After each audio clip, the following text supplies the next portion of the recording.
Muito bem, eu já dei a primeira camada, primeira demão, né, na caixa, no lado de fora, com a tinta marrom.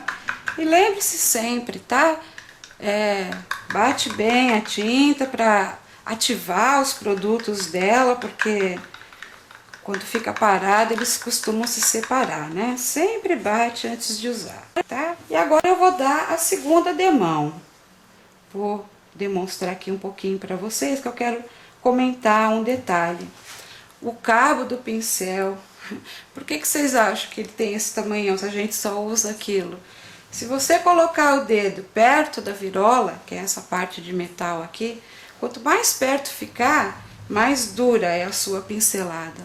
Quanto mais alto você segurar, mais leve é a sua pincelada. Então essa é uma dica que eu dou aí para as iniciantes, né? E para quem interessar também. Então bora lá.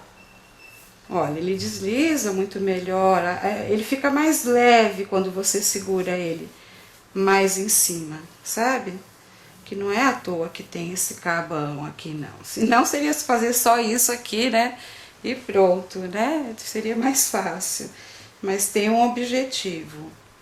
Bom, eu tô colocando uma camada um pouco mais generosa, porque eu quero uma boa cobertura, né? Porque isso aqui vai ficar aparente na técnica do craquelê com dourado, né? Que a gente vai fazer. Aí agora, uma outra dica também que eu vou dar.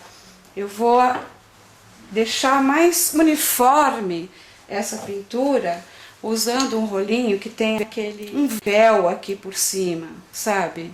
Eles falam camisinha, que eu não gosto muito desse nome, mas tudo bem. Esse pincel é para passar verniz e ele deixa tudo que é uma beleza.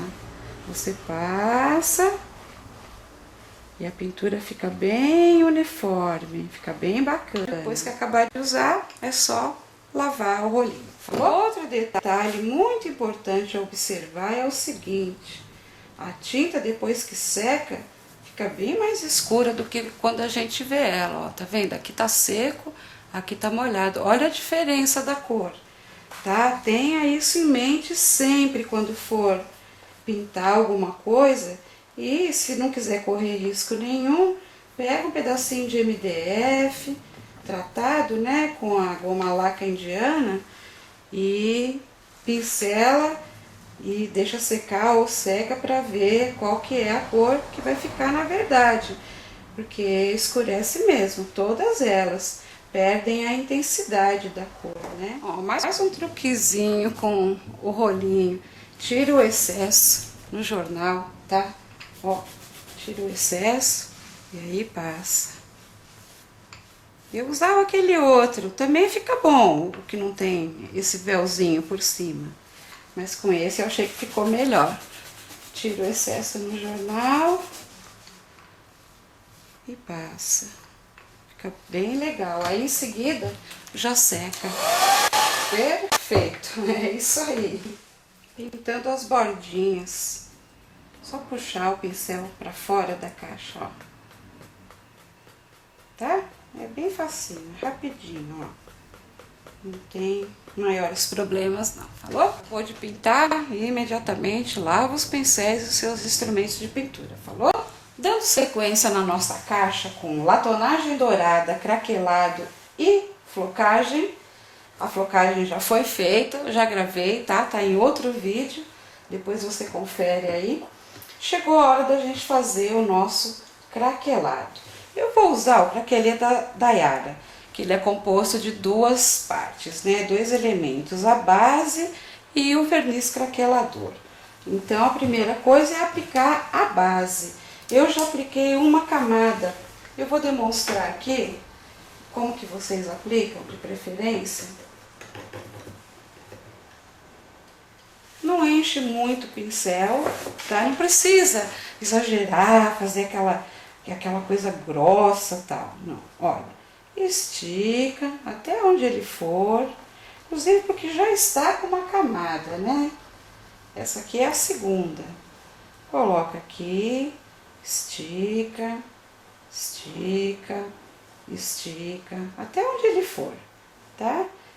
Quer dizer, de repente eu tô enchendo o pincel aqui, tô com o pincel no tamanho e colocando o suficiente para ele chegar. Se puser muito pouquinho, não chega até lá embaixo não.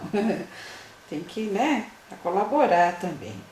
Olha, é isso, um pincelzinho macio e não precisa exagerar na quantidade não. Enquanto ela estiver molhadinha, pode refazer, mas quando começar a secar é melhor parar, tá?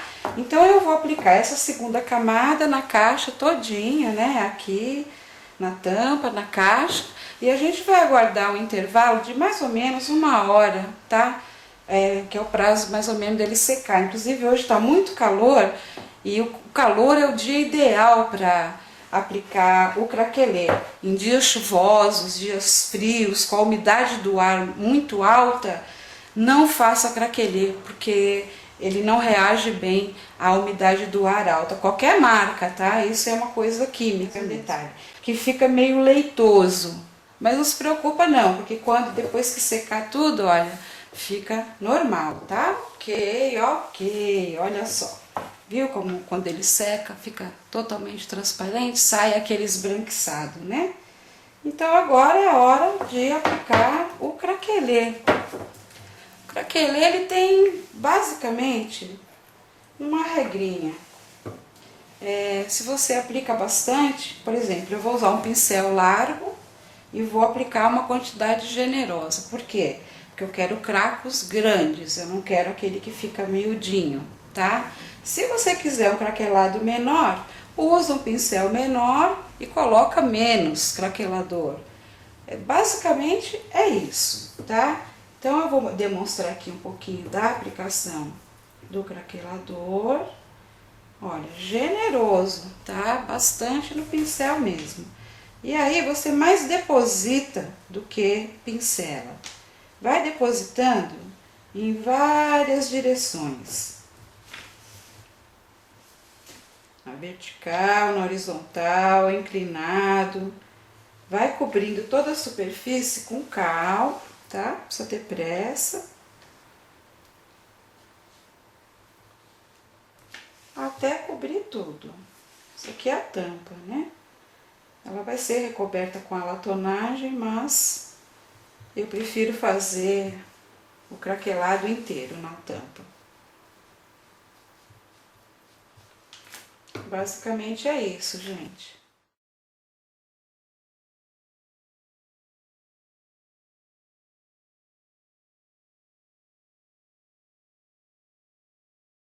Bom, dando sequência à nossa técnica, agora eu vou passar uma cera dourada. Essa aqui é uma pátina cera dourada da Mural. O que a gente faz? Pega com o dedo mesmo, tá? E esfrega bem de modo que o dourado entre dentro dos cracos, né? Depois vem com o paninho e dá um brilho. Olha só o efeito, bem bacana, né? E vai continuar fazendo isso aqui, pega pouco, tá? Esfrega, esfrega, esfrega para penetrar bem dentro do craco. Como é uma cera, não mancha. Se por acaso eu tivesse resolvido fazer com uma tinta acrílica metalizada, talvez desse um pouco mais de trabalho, porque a tinta ela mancha um pouco o verniz, sabe? E aqui assim, desse jeito, não, né? A cera não mancha o verniz e até ajuda a dar um lustrinho, viu? Nossa, esses cracos dessa tampa ficaram muito legais. A técnica é essa. Passa com força, para a cera penetrar bem dentro do craco. E entra com uma malhinha.